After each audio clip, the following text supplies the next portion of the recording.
ജീവശ്വാസമാണെന്ന് തമിഴ്നാട്ടിൽ പ്രഖ്യാപിച്ച ബി.ജെ.പി. ഇതുവരെ നിലപാടിൽ നിന്ന് പിന്നോട്ടു പോയിട്ടില്ല.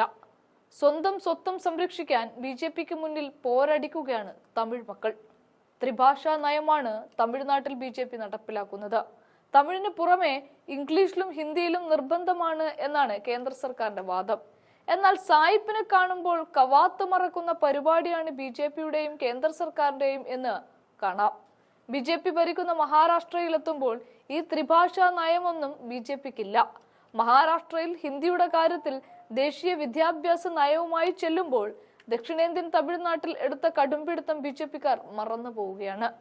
തമിഴ്നാട് മുഖ്യമന്ത്രി എം.കെ. സ്റ്റാലിനുമായി ബി.ജെ.പി. നേതാക്കൾ ഓരോരുത്തരായി നടത്തിയ വാഗ്വാദങ്ങളൊന്നും മഹാരാഷ്ട്രയുടെ കാര്യത്തിൽ ഇല്ല. ദക്ഷിണേന്ത്യൻ ഹിന്ദിയെ ദേശീയ ഭാഷാ മുഖമായി നിർബന്ധിച്ച് കെട്ടിയേൽപ്പിക്കാൻ കാണിച്ച വാശിയും വീറുമെല്ലാം മറാത്തക്കാരുടെ മുന്നിലെത്തിയപ്പോൾ സംഘപരിവാരത്തിനില്ല. തമിഴ്നാട്ടിലെ ദ്വിഭാഷാ നയത്തെയും ദ്രാവിഡ സംസ്കാരത്തെയും സനാതന വിഷയത്തിലടക്കം കടന്നാക്രമിച്ചവർക്ക് രാജ്യത്തിന്റെ സാമ്പത്തിക തലസ്ഥാനത്ത് അച്ചടക്കം പാലിച്ചു നിൽക്കാൻ അറിയാം എന്നത് വീണ്ടും വീണ്ടും തെളിയുകയാണ്. അതീവ ശ്രദ്ധയോടെയാണ് ബി.ജെ.പിയുടെ ദേവേന്ദ്ര ഫഡ്നാവിസ് സർക്കാർ നാഷണൽ എഡ്യൂക്കേഷൻ പോളിസി ഇപ്പോൾ നടപ്പിലാക്കുന്നത്. ത്രിഭാഷാ നയം മഹാരാഷ്ട്രയിൽ അംഗീകരിക്കുമ്പോൾ ശിവസേനയെയും മറ്റു മറാത്താവാദി സംഘടനകളെയും മയപ്പെടുത്താനും സമരസപ്പെടുത്താനും മറാത്ത ഭാഷയുടെ മേന്മയും മറാത്താവാദവും പ്രകീർത്തിച്ചുമാണ് ബി.ജെ.പി. സർക്കാർ ഓരോ പടിയായി മുന്നോട്ട് വയ്ക്കുന്നത്. തമിഴ്നാട്ടിൽ ത്രിഭാഷാ നയം അംഗീകരിക്കാതെ ഹിന്ദിക്കെതിരായി സ്റ്റാലിൻ സർക്കാർ മുന്നോട്ട് വന്നപ്പോൾ ഫണ്ട് വിതരണം തടസ്സപ്പെടുത്തിയാണ് കേന്ദ്ര സർക്കാർ പകവീട്ടി തമിഴ്നാടിനെ കൊല്ലാക്കൊല ചെയ്തത്. എന്നാൽ മഹാരാഷ്ട്രയുടെ കാര്യം വരുമ്പോൾ മറാത്ത ബെൽറ്റിൽ ഒരു തർക്കത്തിനുള്ള ധൈര്യവും ബി.ജെ.പിക്കില്ല. ഇപ്പോൾ 1 മുതൽ 5 വരെ ക്ലാസുകളിലെ വിദ്യാർത്ഥികൾക്ക് ഹിന്ദി നിർബന്ധിത 3ാം ഭാഷയാക്കി മാറ്റുന്ന ത്രിഭാഷാ നയത്തിന് മഹാരാഷ്ട്ര സർക്കാർ അംഗീകാരം നൽകിയതോടെ സംസ്ഥാനത്ത് മറാത്താവാദം പേർന്ന പാർട്ടികൾ സടകുടഞ്ഞെണീറ്റിട്ടുമുണ്ട്. മറാത്താവാദികളുടെ പാർട്ടികളും സംഘടനകളുമെല്ലാം ഭൂരിഭാഗവും സംഘപരിവാർ അനുകൂല സംഘടനകൾ കൂടിയാണ് എന്നത് ശ്രദ്ധേയമാണ്.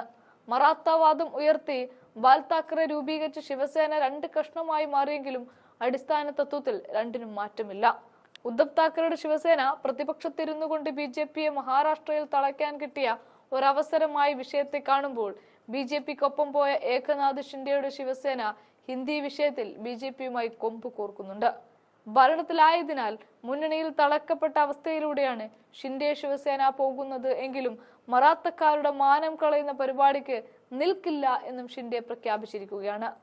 ബാൽ താക്കറയുടെ അനന്തരവനും മഹാരാഷ്ട്ര നവനിർമ്മാൺ സേന ഉണ്ടാക്കുകയും ചെയ്ത രാജ് താക്കറെ വിഷയത്തിൽ ഏറ്റവും കടുത്ത നിലപാടാണ് സ്വീകരിച്ചിരിക്കുന്നത്. മറാത്തക്കാരുടെ കാര്യം വന്നപ്പോൾ തന്റെ കുടുംബക്കാരനോട് ശിവസേന UBT മേധാവ് ഉദ്ധവ് താക്കറെയും ഒന്നിച്ചു ചേർന്നിട്ടുണ്ട്. കോൺഗ്രസ് NCP ശിവസേന UBT സഖ്യത്തിന്റെ മഹാവികാസ് അഘാഡിയും മഹാരാഷ്ട്രയിലെ ബി.ജെ.പി. നീക്കങ്ങൾ നിരീക്ഷിച്ചു വരുന്നുണ്ട്.